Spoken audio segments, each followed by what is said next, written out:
वर्ष पहले एक शांत और हरियाले गांव में एक वृद्ध महिला रहती थी। उसका नाम था शिव माता।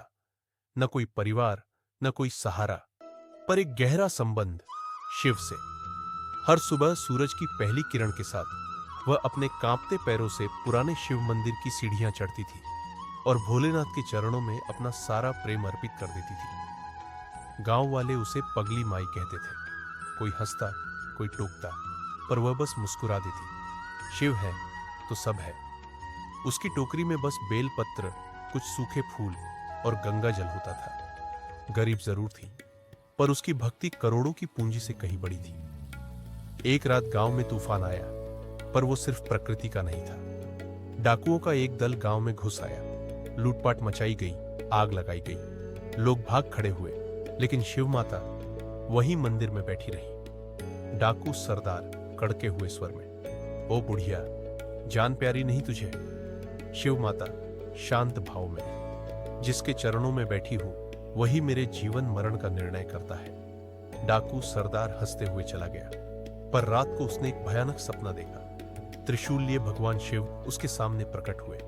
आंखों से ज्वाला निकल रही थी, जटाएं गगनचुंबी थी और स्वर जैसे साक्षात प्रलय। भगवान शिव गर्जन करते स्वर में, जिसे तू पगली समझता है वो मेरी अर्चक है। उसके आंसू की एक बूंद भी अगर गिरी तो तेरा कुल नष्ट हो जाएगा।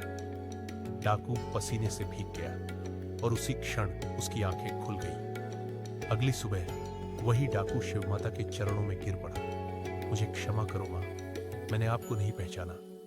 उसने मंदिर की मरम्मत करवाई, गांव में अन्न वितरण किया और खुद सेवा में लग गया। शिव माता मुस्कुराते हुए, बेटा, भगवान को न धन चाहिए, न शोभा, बस श्रद्धा चाहिए। वर्षों बीत गए। शिव माता वृद्ध हो चली। एक दिन पूजा करते समय उनकी आंखें धीरे धीरे बंद हो गई और उनकी सांसें थम गई। उसी क्षण मंदिर की घंटियां अपने आप बज उठी। गांव में दिव्य गंध फैल गई। लोगों ने देखा, शिव मूर्ति की आंखों से एक बूंद आंसू टपक रहा था। गांव का नाम अब शिवपुर पड़ चुका था। लोग रोज मंदिर आते और शिव माता की मूर्ति के सामने नतमस्तक होते। वो जो कभी उपेक्षित थी, अब गांव की पूजनीय बन चुकी थी, क्योंकि उन्होंने भक्ति की वो मिसाल कायम की जो समय की सीमाओं से परे थी। भगवान शिव सिर्फ त्रिनेत्रधारी नहीं, वे सरलता के स्वामी है। जो उन्हें सच्चे मन से पुकारता है वो कभी खाली हाथ नहीं लौटता। शिव माता की तरह अगर हमारी श्रद्धा सच्ची हो तो भगवान स्वयं चलकर आते हैं। दोस्तों, अगर आपको ये कहानी अच्छी लगी हो तो please like and subscribe my channel.